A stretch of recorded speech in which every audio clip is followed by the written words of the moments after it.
Proverbs 10:25.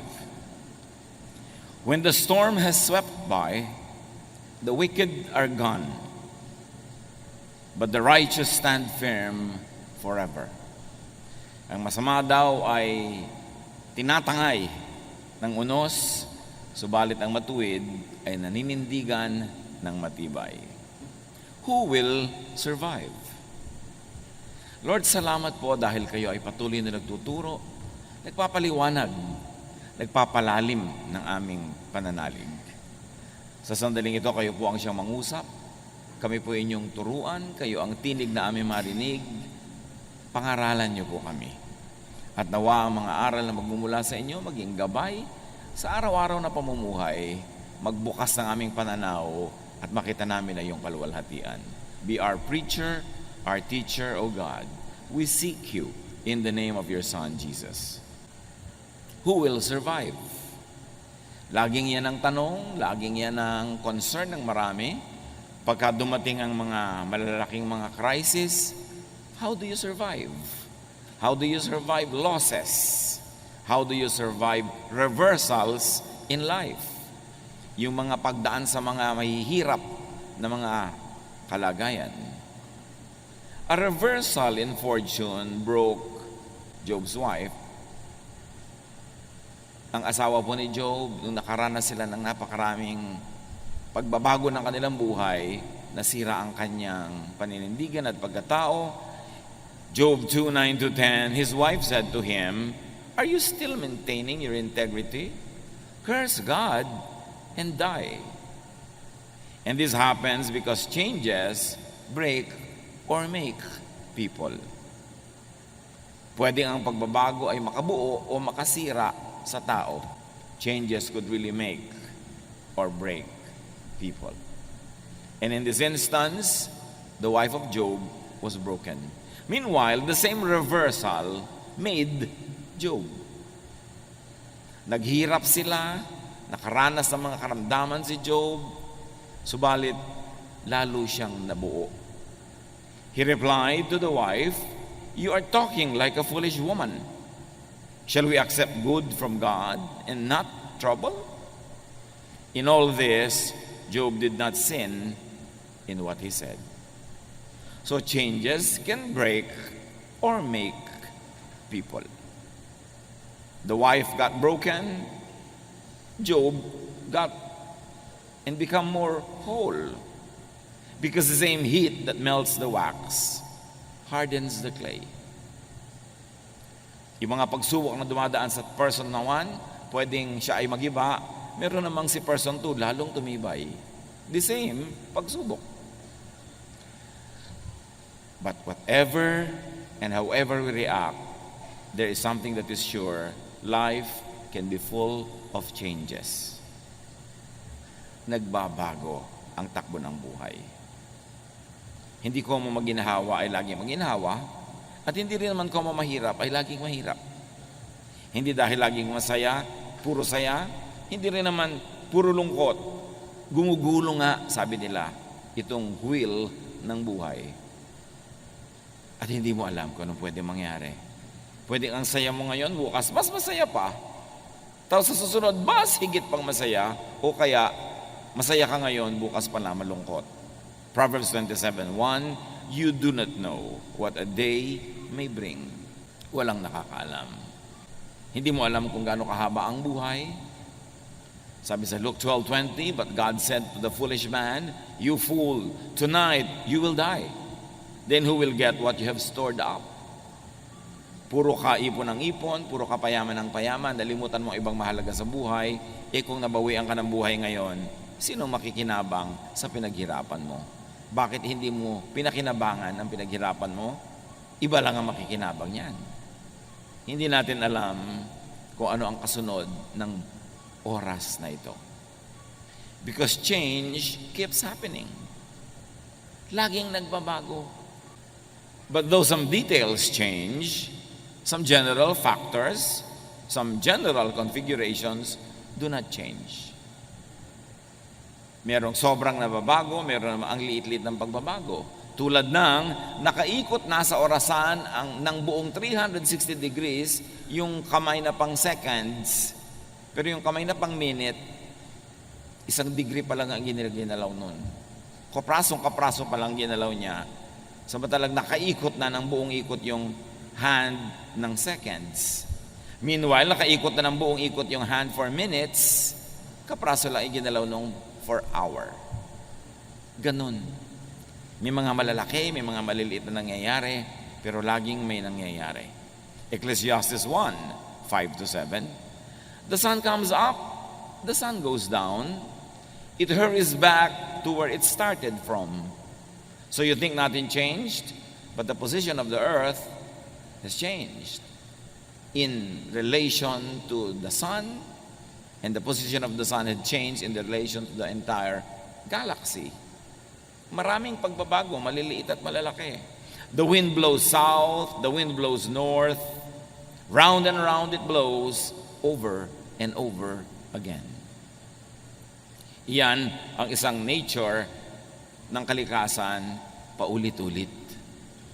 All rivers empty into the sea, but it never spills over.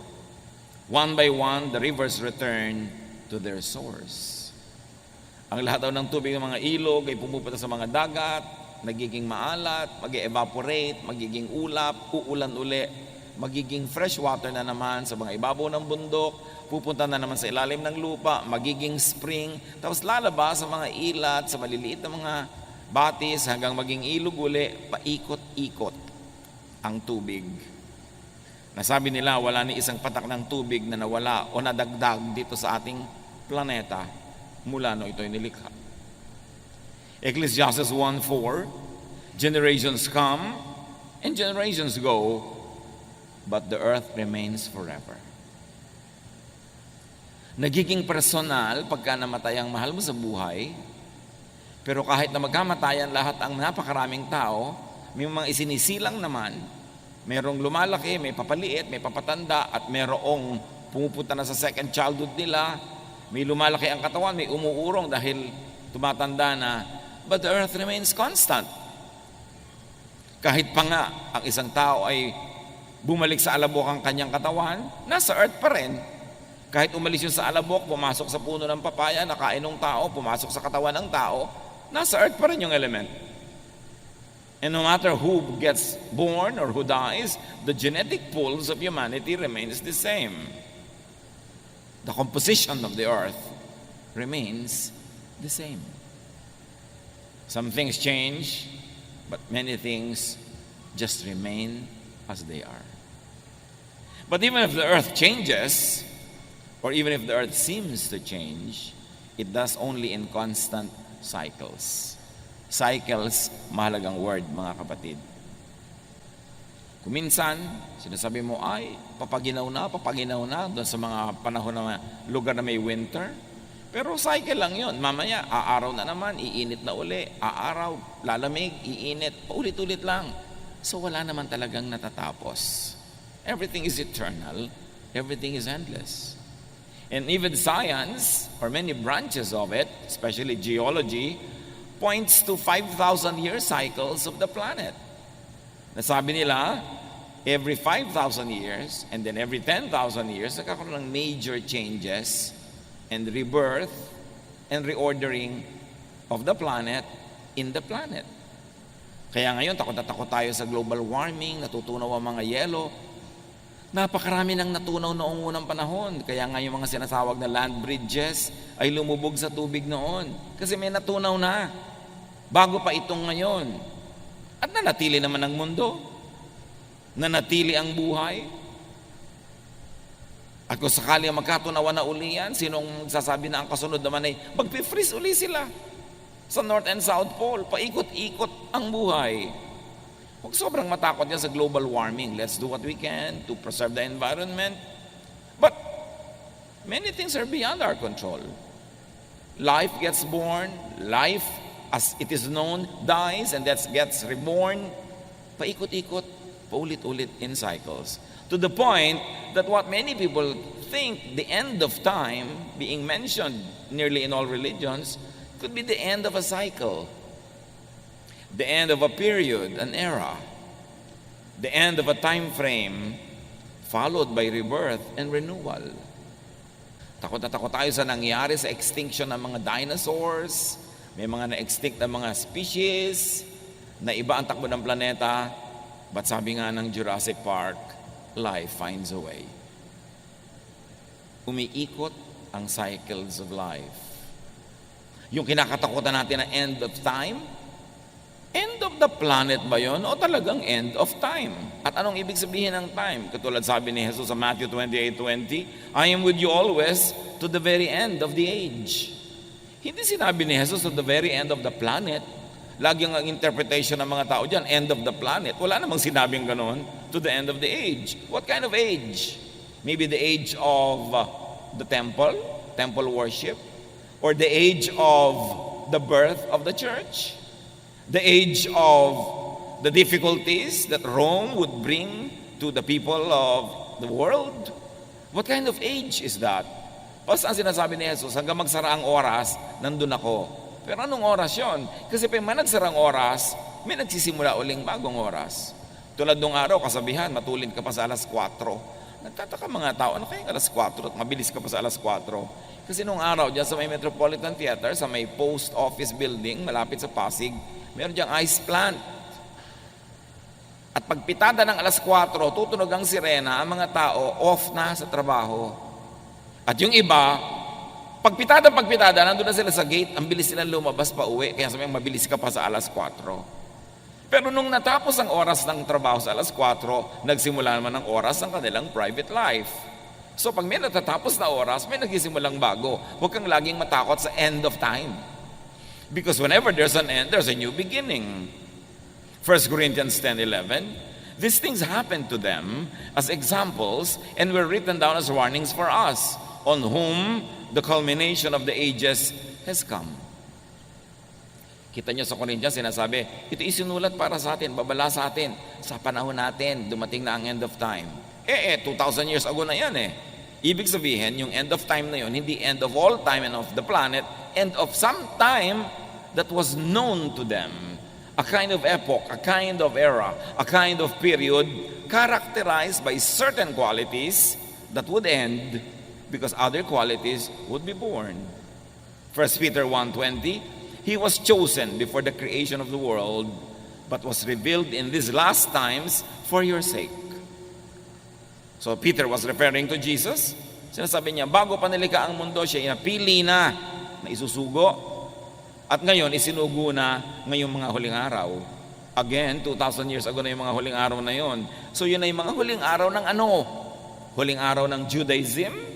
Huling araw ng rule ng Rome over Israel? Huling araw ng ano? Pero hindi sinabing kahuli-hulihan ng lahat-lahat ng panahon. Which of course, religion sometimes misreads, misinterprets, and scares everybody with it.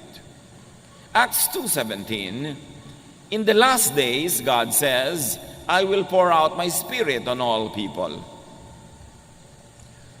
Dumating ang Espiritong Banal, napuspos ang mga alagad ni Jesus na nagtitipon-tipon sa isang kwarto. At nung sila'y puspusin ng Espiritu, naglabasan sila speaking in various tongues, in many different languages. At nung ipinapaliwanag ni Pedro yung phenomenon na ito sa mga taong hindi nakakaunawa, sabi niya, hindi ba? Sabi ni Prophet Joel, in the last days, God will pour out His Spirit on all people. Heto na yun, nangyari na. God poured out the Spirit and these people are speaking in the Spirit. Pero yung tinutukoy na yun ni Pedro, Acts chapter 2, happened 2,000 years ago. Yun na pala yung last days. E di kung last days yun, dapat wala nang today. Ibig sabihin, last days yun of something, of a period. And in fact, it could be read as last days of being governed by the law of Moses, because now they would be governed by the law of love through the Spirit. So, days ended, the days of Moses, and the beginnings of Jesus, the Jesus time for His church began. If you like to read it that way. So huwag lagi tayong natatakot sa mga end, sa mga changes. Tulad ng meron tayong mahal sa buhay, matatapos ang kanyang buhay dito sa lupa. siya ay malalagutan ng hininga, hindi yun nakakatakot kasi pagkatapos ng panahon na yon, may bagong panahon na magsisimula sa kanya. Because everything repeats. Everything runs in cycles. Life is indestructible. Tuloy-tuloy ang buhay.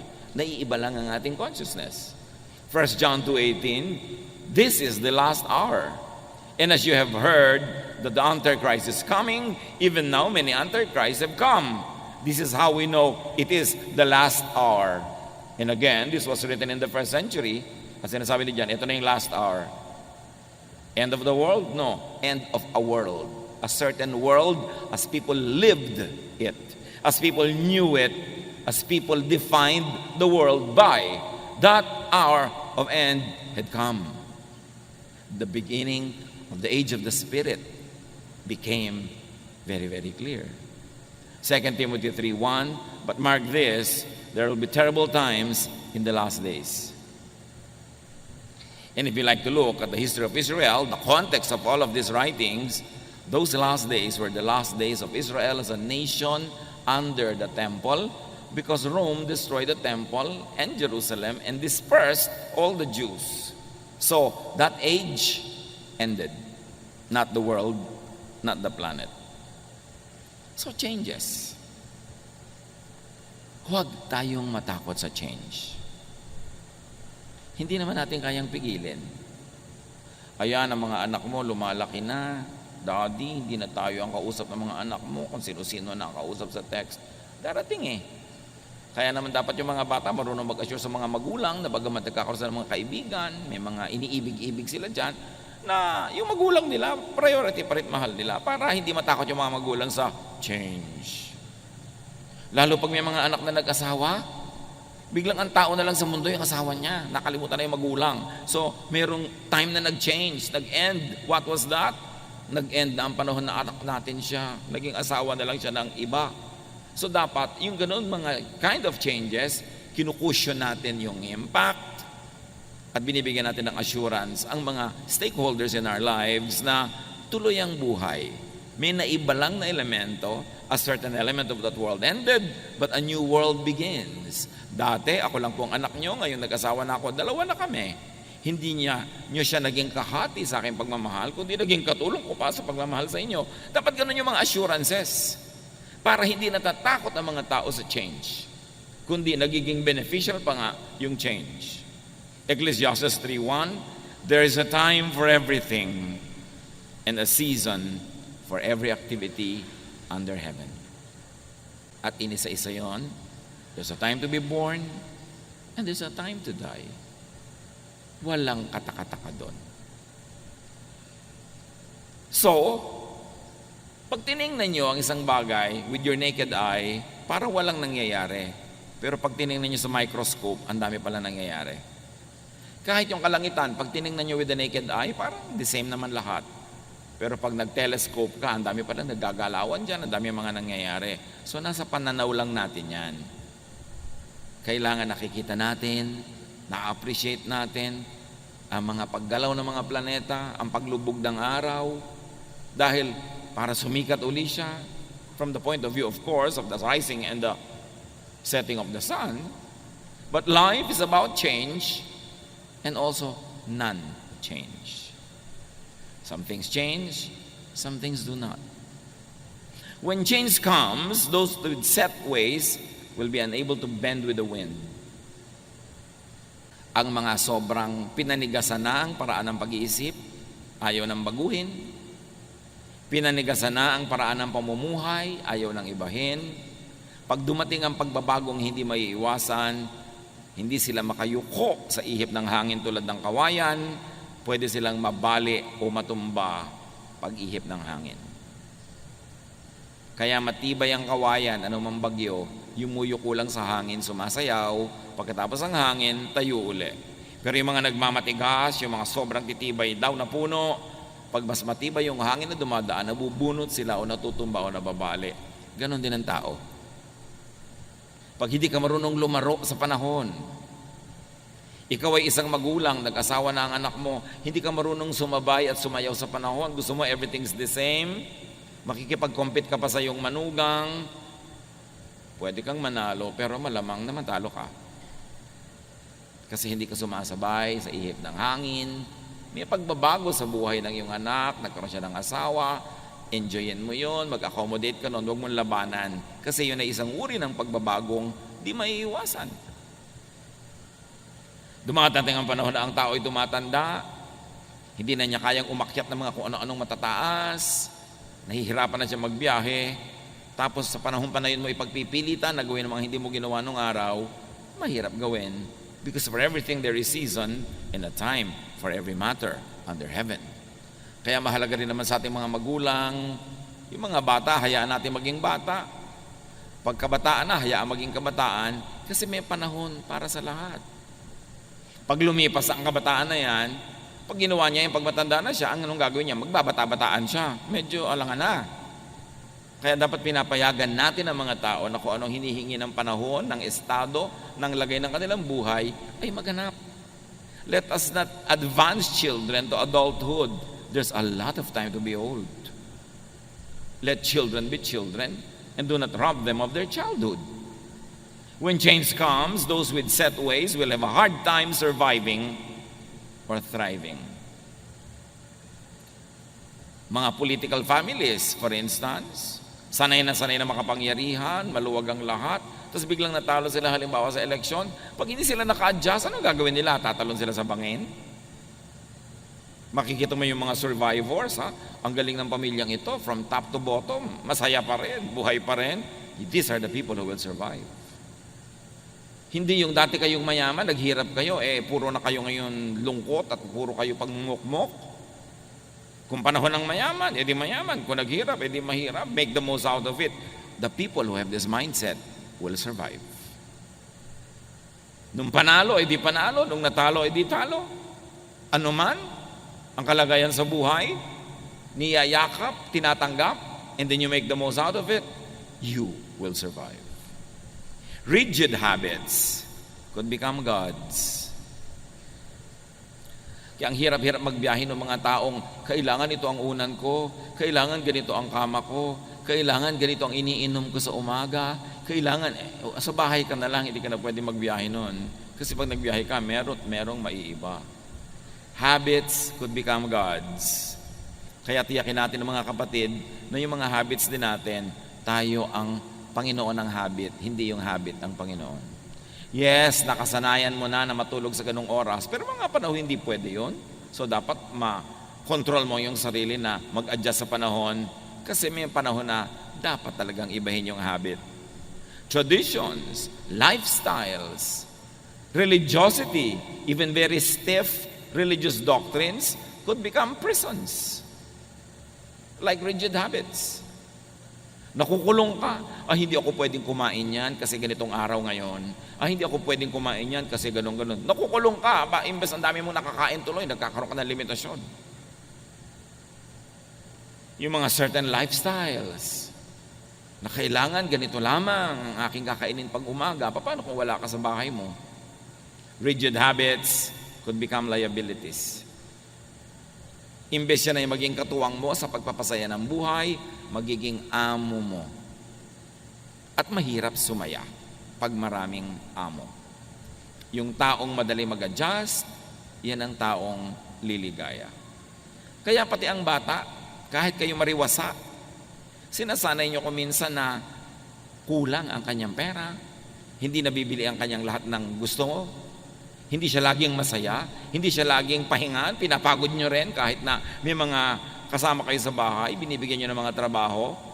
Kasi sabi ni Balagtas, lagi natin binabalik-balikan ang ilang linya sa Florante at Laura at namnamin natin, bagamat marami sa mga ibang salita nito yung matandang Tagalog, pero hindi naman mahirap maintindihan. Ang taong magawi sa ligaya at aliw, mahina ang puso't lubhang maramdamin. Inaakala pa lamang ang hilahil na darat ni di na matutunang bathin. Ganon daw ang puso na masanay sa saya, sa tuwa, nagiging sensitive.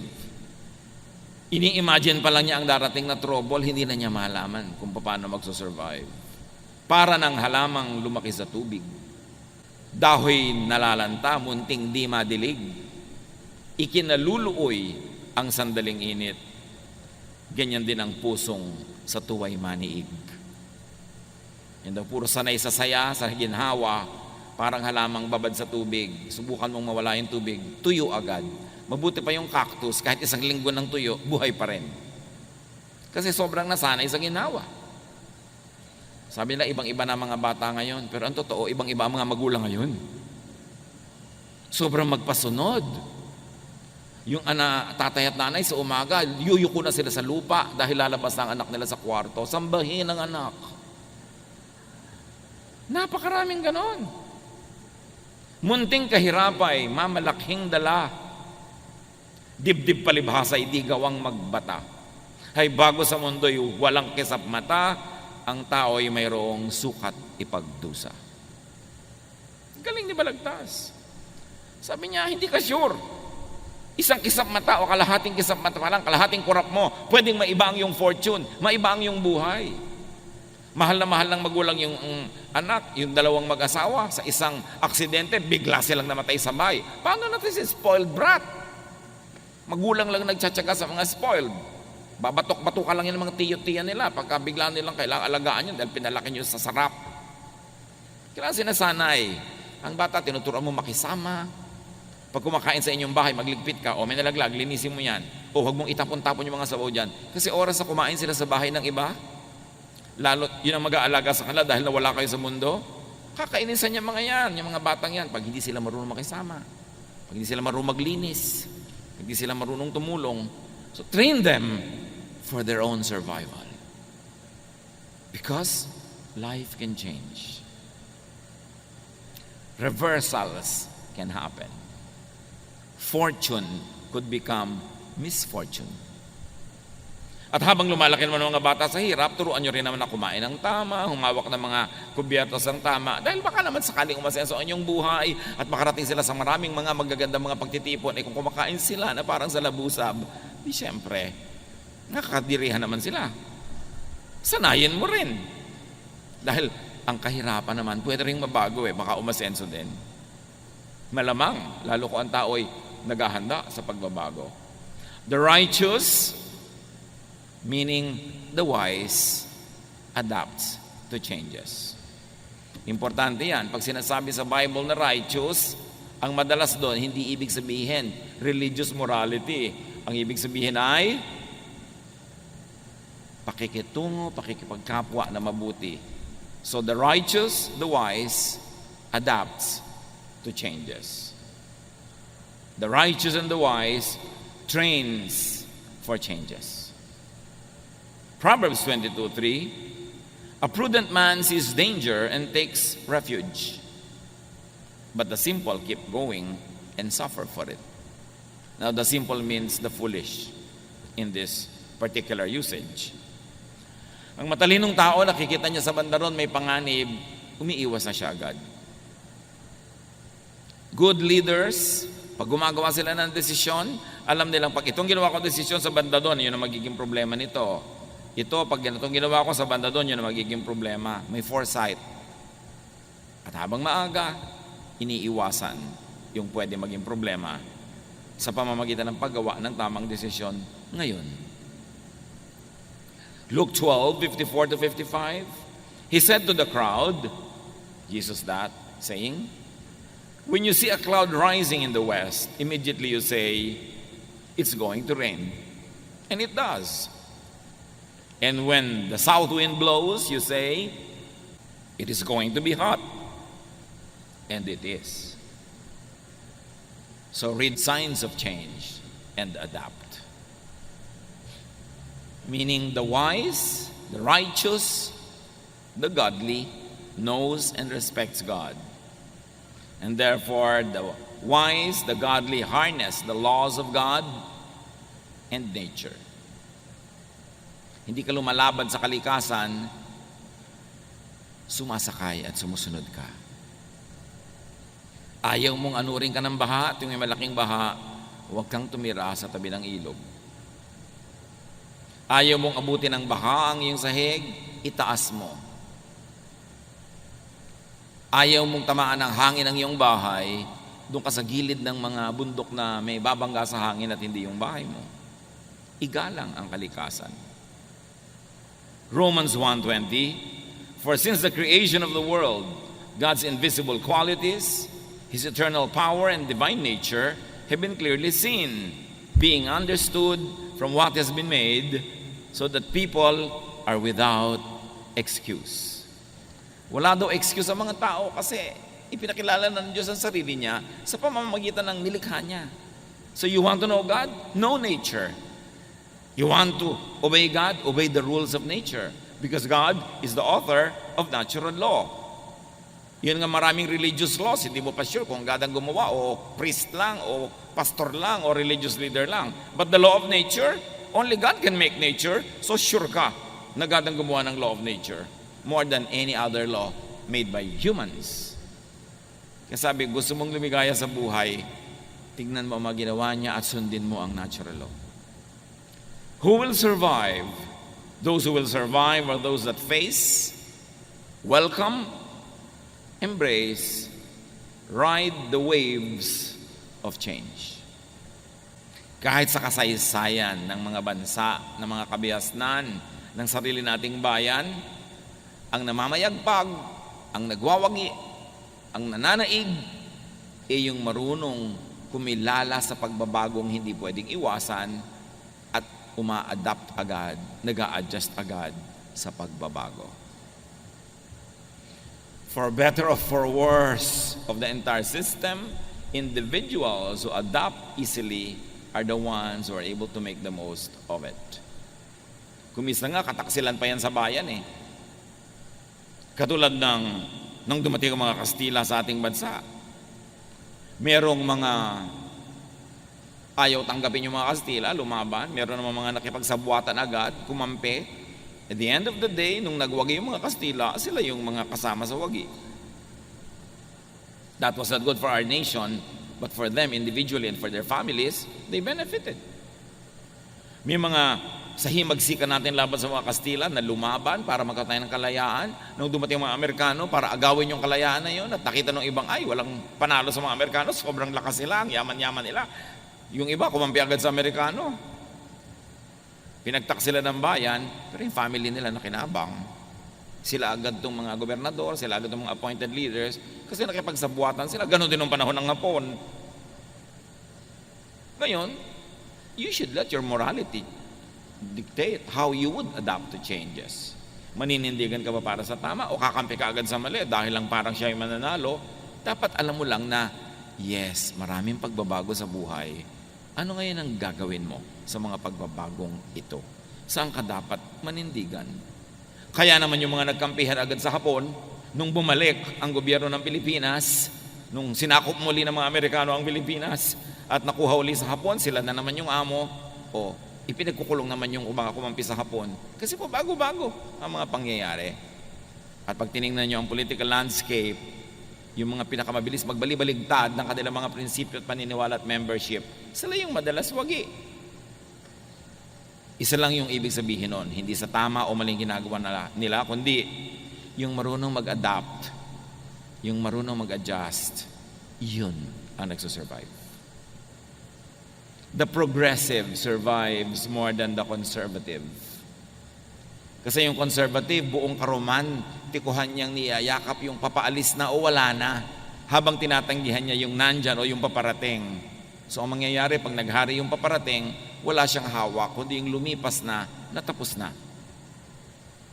Those that learn to make the most out of any and every situation will survive. Those that adapt, those that teach themselves to be satisfied with the best that could be available at the moment. Philippians 4:11-13. I am not complaining about having too little. I have learned to be satisfied with whatever I have. I know what it is to be poor or to have plenty. And I have lived under all kinds of conditions. I know what it means to be full or to be hungry, to have much or too little. Christ gives me the strength to face anything. Yan ang sinabi ni Paul. Sa meron at wala, sinisikap kong maging makabuluhan at kung pwede pa'y maging masaya. Pinalalakas ako ni Jesus para harapin ang hindi pwedeng talikuran, tanggapin ang hindi pwedeng tanggihan, hayaang mangyari ang hindi ko kayang ibahin. Ang malulungkot sa buhay, yung lagi ang hinahanap ay wala. Daddy, mag-abroad ka na, wala tayong kapera-pera. Tapos ang nag-abroad, Daddy, miss na kita. Pinag-abroad mo Diba? Tingnan mo na lang yung picture. Total, marami na ngayong paraan para mag-uusap kayo. Pero huwag mo siyang lagi, I miss you, tuloy uuwi na. Pag umuwi na, ba't umuwi ka na? Enrollment na. Hindi na malaman ng tao kung saan siya pupunta. Meron naman, gusto mag-abroad. Pag nasa abroad na, naku, miss ko ang puto bongbong, naku, miss ko ang kametsile, miss ko ang siniguelas. Nag-abroad ka Di kumain ka ng pumpkin. Kumain ka na kung ano-ano dyan. Hindi yung nandun ka, iniisip mo nandito. Pag uwi mo naman dito, ang init-init naman dito, mabuti pa sa Canada. Yung iba pa, mabuti pa sa Canada.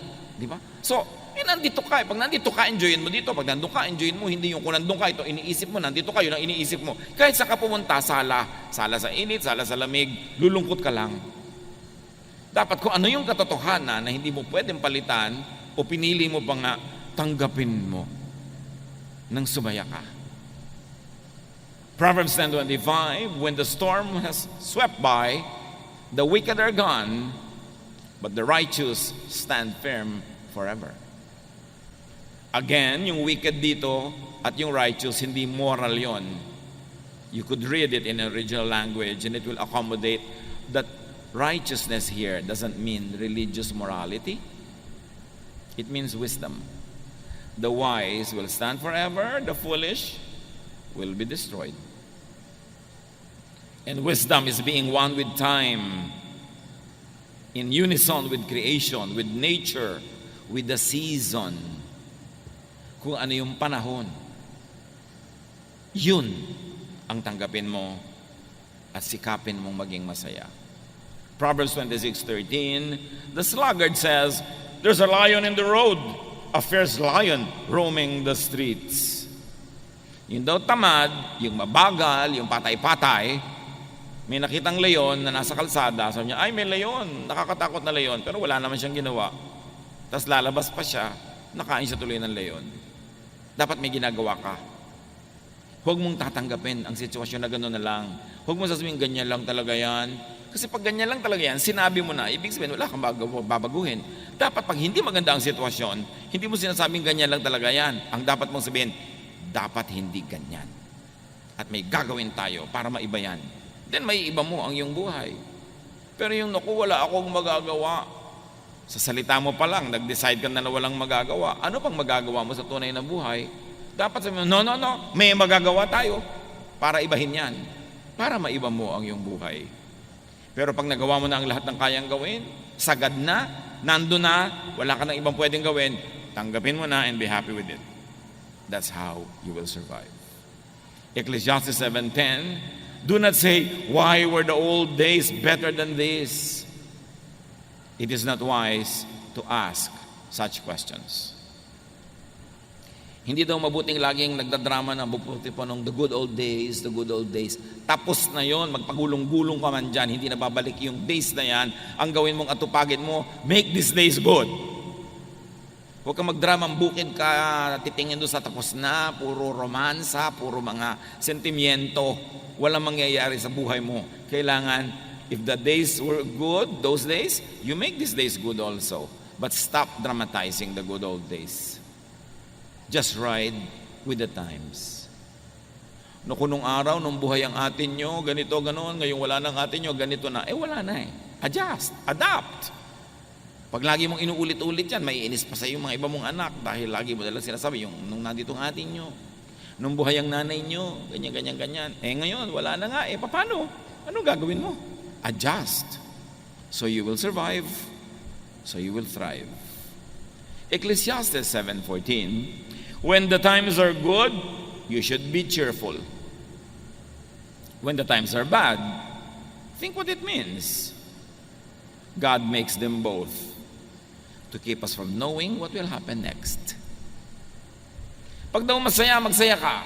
O kung malungkot ka. Pero hindi yung oras ng saya, doon ka naglulungkot. Tapos nagsasaya yung iba, doon ka malungkot. O kaya ang lungkot ng iba, doon ka naman tawa ng tawa. Wala ka sa lugar. Sabi kong, masaya, magsaya. Kasi lahat yan, gawa rin ng Diyos. At kung hindi man niya sinadyang gawin, pinayagan niya mangyari dahil sa mga ibang dahilan na maaaring hindi mo batid, ride ka na lang sa panahon.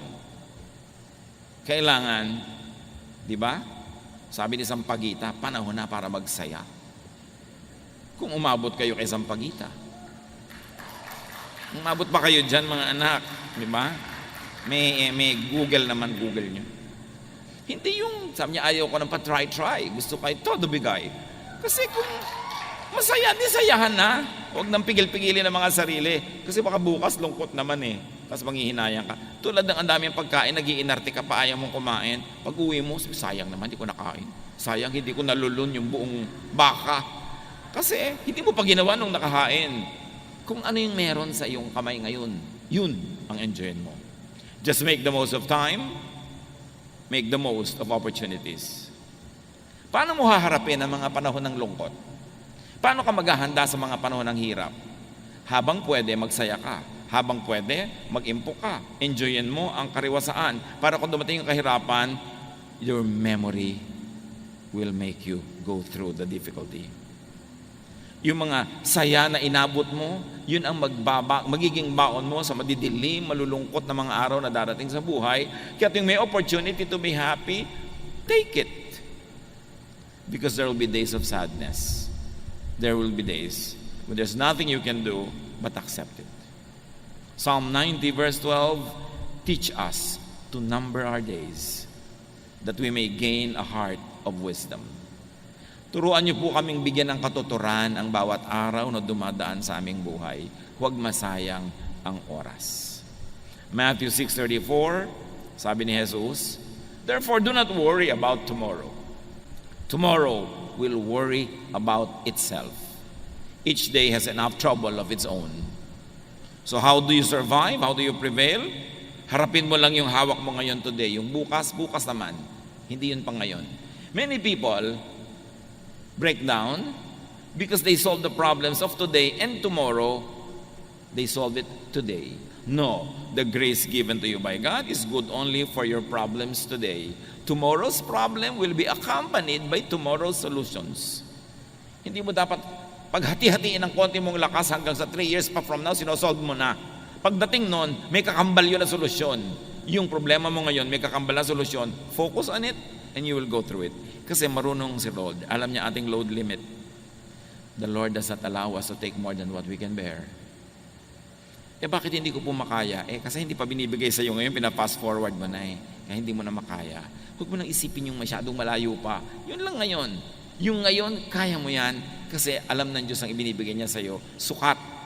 Parang tulay, nakalagay 10 tons, 20 tons, may load limit. Alam din ni Lord ang load limit natin. Even temptation nga, sabi, the Lord will never permit you to be tempted beyond your strength. So, i-allocate natin yun. Pakinabangan natin yung binibigay sa atin ng Diyos.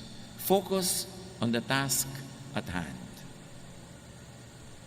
Tomorrow's needs will be accompanied by tomorrow's provisions. Kaya pati sa prayer, sabi ni Jesus, give us this day our daily bread. Paano po pag nagutom kami 20 years from now? Ang layo pa nun, yung pagkain yung tiyan mo ngayon at sikasuin mo. May makakain ka ba ngayon? Meron po. Siya, magsaya ka na ngayon. Bukas mo na isipin yung iba. Hindi ibig sabihin na huwag kang magplano, huwag kang maging good planner sa buhay. Pero plan, but do not worry. Plant so that tomorrow you will harvest, but do not dig today what you plant today to see if it is growing. Leave it alone. Go back to it tomorrow. Lahat may panahon. Face challenges one at a time. That is how you survive. Nakita nyo ang tulay, ang load limit, 10 tons. So pag may dumadaang truck na 10 tons, kaya niya. Pero yung 3 truck na sabay-sabay na dumaan doon, guguho. Kasi hanggang 10 lang Tayo din may limit. So face your challenges one at a time. Huwag niyong pagsabay-sabayin. At ang madalas magpahirap sa atin na nagsasabay-sabay ang problema ay ating guni-guni, ang ating imahinasyon. Pag inisip na natin lahat, sabay-sabay na darating yan, para na tayo magigiba. Pero hindi natin naiisip yung kasabay na solusyon pag dumating yon. Survive, thrive, and very importantly, train children to survive. Practicein nyo silang mahirapan. Practicein nyo silang makisama. Hindi kayo nakakatiyak na laging kayo ang magiging kasama nila. Turuan nyo sila sa hirap at ginhawa para maging sanay sila anong nang dumating sa buhay, at whatever happens, they too will survive. Salamat, Panginoon, dahil binibigyan nyo kami ng survival blessings, survival mechanisms. Teach us na ayusin namin ang pag-iisip namin, not to fast forward problems, but to face them when we get to there.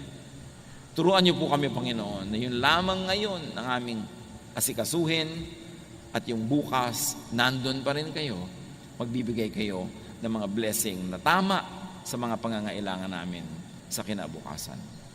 Pagbulay-bulayan natin ang lahat ng ito, hanapan ng personal application sa buhay. Lord, as your people bow in prayer, in silence, let your voice finish the message, customize it for each one, make it personal. Be with the Lord in silent reflection.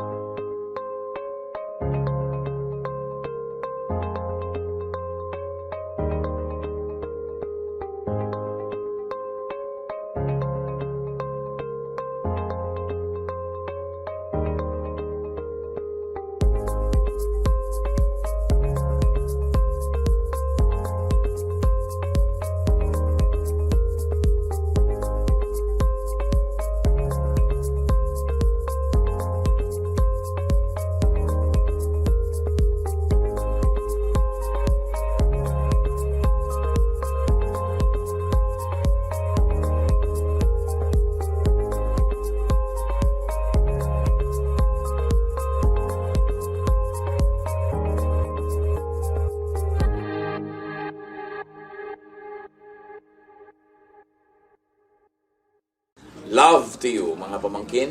Dito tayo mag-aral ng salita ng Diyos. Dito tayo mag-aral ng mga praktikal na bagay, magdalanginan para sa isa't isa, makinig ng mga mensahe, at dito tayo magsasama-sama spiritually sa ating official Ed Lapis YouTube channel na ang address ay Sabi ni Kuya Ed. Remember, dito tayo ha, Sabi ni Kuya Ed, ang ating official YouTube channel. Do not forget to subscribe. Click the subscribe button and ring the bell for notification. Like, comment, and share our official YouTube channel. Visit Ed Lopes' website for daily devotion, audio podcast, latest video message, send your prayer request, subscribe to mailing list and more. Visit edlopes.com.ph.